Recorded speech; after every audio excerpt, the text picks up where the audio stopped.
23 ऑगस्टला चारोटी येथे रास्ता रोको आंदोलन करण्यात आले होते। तर या आंदोलनामध्ये असे ठरवले होते की अपुऱ्या शिक्षक भरतीमुळे विद्यार्थ्यांच्या नुकसानीबरोबरच शिक्षकांना देखील ह्या गोष्टीचा त्रास होत आहे। त्यामुळे शाळा बंद करण्याचा निर्णय या आंदोलनामध्ये घेण्यात आला होता। त्या पार्श्वभूमीवर जोपर्यंत पेसा भरती होत नाही, शाळेला शिक्षक मिळत नाही, तोपर्यंत डहाणू येथील धानिवरीमधील 9 शाळा बंद करण्यात आल्या आहेत। आज दिनांक 26 ऑगस्ट 2024 17 संवर्ग पेशा भरती होत नाही।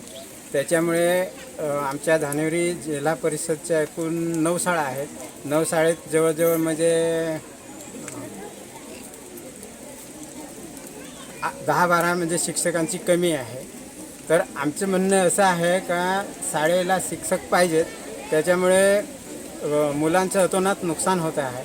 म्हणून आम्ही आज 26 ऑगस्ट रोजी ठरवत आहोत, पालक वर्ग सगळे पूर्ण जिल्हा परिषद शाळेतील मुलांचे पालक के असहकार आंदोलन करायचं जोपर्यंत पेशा पदभरती होत नाही। 17 संवर्ग वर्गाची ती झाल्याशिवाय इथे शाळेला शिक्षक मिळणार नाही। म्हणून शिक्षक जोपर्यंत मिळत नाही तोपर्यंत मुलांचे काय शिक्षणाचा दर्जा जो आहे तो उंचावणार नाही।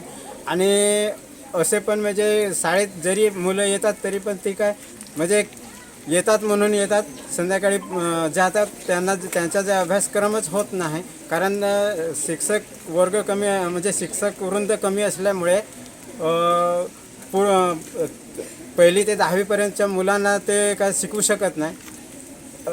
असं पण नुकसानच आहे। म्हणून आम्ही आज असे ठरवत आहोत का असहकार आंदोलन जोपर्यंत शिक्षक शाळेला भेटत नाही तोपर्यंत आम्ही शाळेला टाळं ठोकून आणि एक सरकारला आम्ही म्हणजे खेद दर्शवतो की जो लवकरात लवकर आमच्या शाळेला शिक्षक मिळावेत आणि शाळेच्या मुलांचा शिक्षणाचा दर्जा जो आहे तो उंच व्हावा, ह्या उद्देशाने आम्ही आज एक असहकार आंदोलनाद्वारे म्हणजे शाळा बंद करीत आहोत।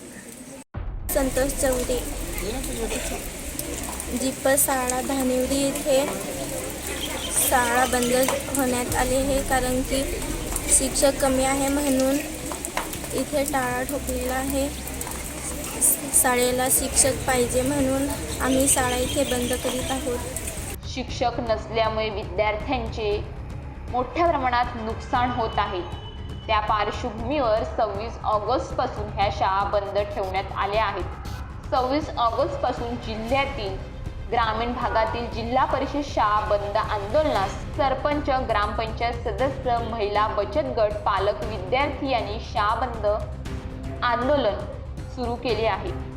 या आंदोलनामध्ये विद्यार्थ्यांचा मोठ्या प्रमाणात सहभाग आहे। News police reporter Ashraf Khan, Dahanu.